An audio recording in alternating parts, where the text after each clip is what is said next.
नमस्कार दोस्तों, आज है 14 अगस्त। 14 अगस्त को हम लोग मनाते हैं पार्टीशन ऑनर रिमेम्बरेंस डे।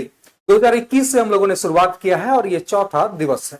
कह सकते हैं कि ये एक ऐसी विभीषिका को याद दिलाता है जिस दिन पूरे के पूरे भारत और पाकिस्तान को एक सिरफिरे व्यक्ति ने दो हिस्सों में बांट दिया और इसके परिणाम स्वरूप जो पूरे का पूरा दंगा हुआ उसमें 20 लाख लोग मारे गए।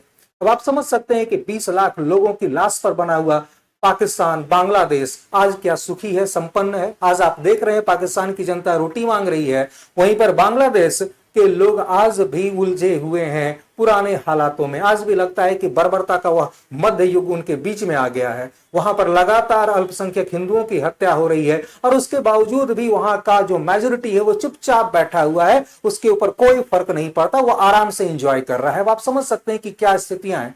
पाकिस्तान में अल्पसंख्यक रहे नहीं, 1% से कम बचे हुए हैं। बांग्लादेश में 9% है, तो उनके ऊपर क्या जुल्म हो रहा है वो आप देख रहे हैं। तो कम से कम धन्यवाद दीजिए उन लोगों का जिन्होंने भारत के निर्माण में, भारत के एकीकरण में योगदान दिया। सरदार पटेल आज बहुत याद आते हैं क्योंकि उनकी वजह से आज 663 रियासतों वाला देश आज भारत एक बन चुका है।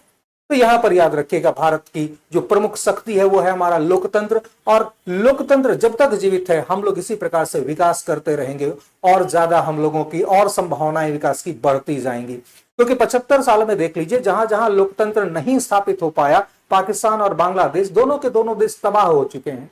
बांग्लादेश थोड़ा सा बढ़ रहा था, थोड़ा सा अच्छा प्रोग्रेस कर रहा था, 5.6% जीडीपी ग्रोथ रेट था, अनएम्प्लॉयमेंट 3% थी, लेकिन अब वो भी बर्बाद हो चुका है। तब आप समझ सकते हैं कि जहां पर पूरा का पूरा लोकतंत्र ही लोगों ने खत्म कर दिया, उस देश की क्या हालत होगी। तो अपने लोकतंत्र के लिए निश्चित तौर पर 15 अगस्त को सेलिब्रेट कीजिए और धन्य मनाइए कि हमारे पूर्वजों ने इस देश के लिए कुर्बानियां दी थी।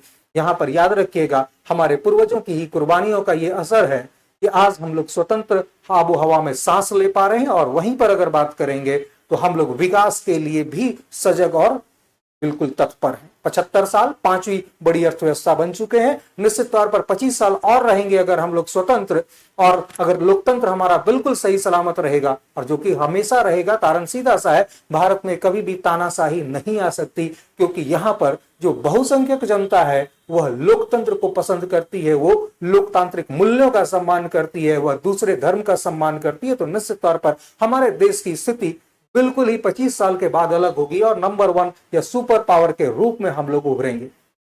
चलिए, इन्हीं शुभकामनाओं के साथ कल की स्वतंत्रता दिवस की आप सबको बधाई।